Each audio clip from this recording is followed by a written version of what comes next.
What if you woke up in a world where death lurked in every shadow, where even a cough could be a death sentence, where your village no longer existed by nightfall? These weren't stories, these were realities, the darkest moments in human history, where survival was not just difficult, it was nearly impossible. Let's begin in the year 1347.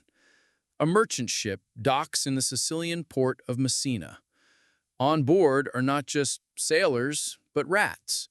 And on those rats, fleas. And within those fleas, the bacteria, Yersinia pestis. The Black Death had arrived in Europe. It swept through cities, towns, and villages at an unstoppable pace.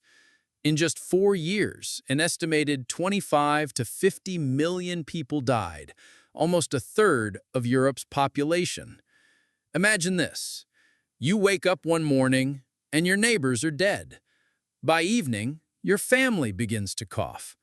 By dawn, you're the only one left breathing. Entire towns were abandoned. Doctors refused to treat patients. Priests stopped giving last rites.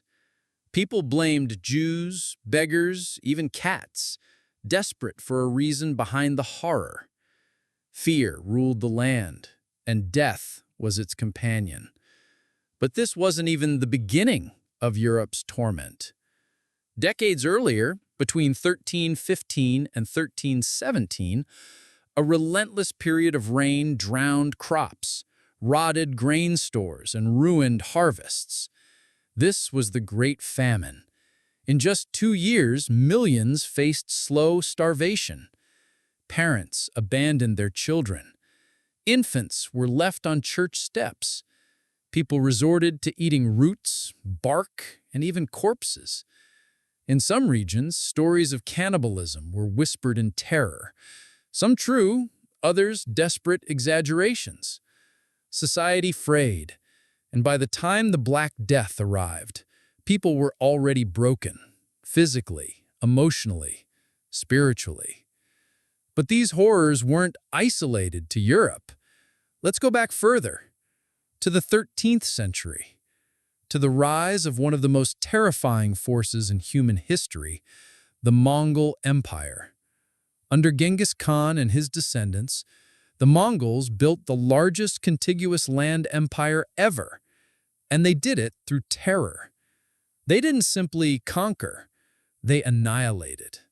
Towns and cities that resisted were burned to ash. Men, women, children, no one was spared. In Nishapur, a city in present-day Iran, an estimated 1.7 million people were killed in just a few days. The rivers ran red with blood. In total, the Mongol conquests are believed. Fast forward to 1939. World War II begins, a war of tanks, bombs, and bullets. But beneath it all, in the shadows, the Holocaust begins.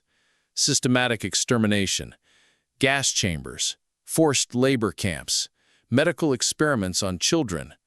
6 million Jews murdered, and millions more, Romani people, disabled individuals, LGBTQ people, political prisoners, perish in silence. Outside the camps, the war destroys cities. Dresden burns. Hiroshima is vaporized in seconds. Nagasaki follows. Millions of civilians are killed, injured, or left homeless. By the end of the war, 70 to 85 million people are dead, more than the population of most countries. But the horror doesn't end there.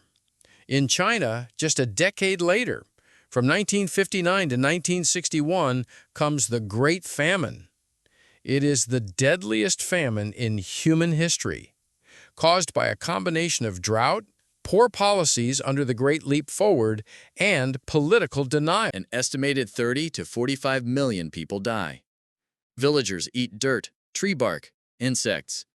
Parents give away their children to save them or sell them to buy food. Some reports claim cannibalism in desperate regions. The government refused to acknowledge the crisis, and for decades the truth remained buried. Let's not forget the partition of India in 1947. As the British left the subcontinent, two nations were born. Massacres, abductions, rape, entire villages burned. It was one of the largest, most violent migrations in human history, and its scars still shape South Asia's politics in pain today. Even in recent decades, the Rwandan genocide of 1994 saw 800,000 people killed in just 100 days. Neighbors turned on neighbors, husbands turned on wives, children watched parents butchered. Today, we often complain about modern life, the noise, the pace, the anxiety. But we must never forget what came before, when survival itself was a daily battle, when death was random, cruel, and always close. You and I. So the next time life feels unbearable, remember, you carry in your DNA the strength of those who faced the impossible and lived.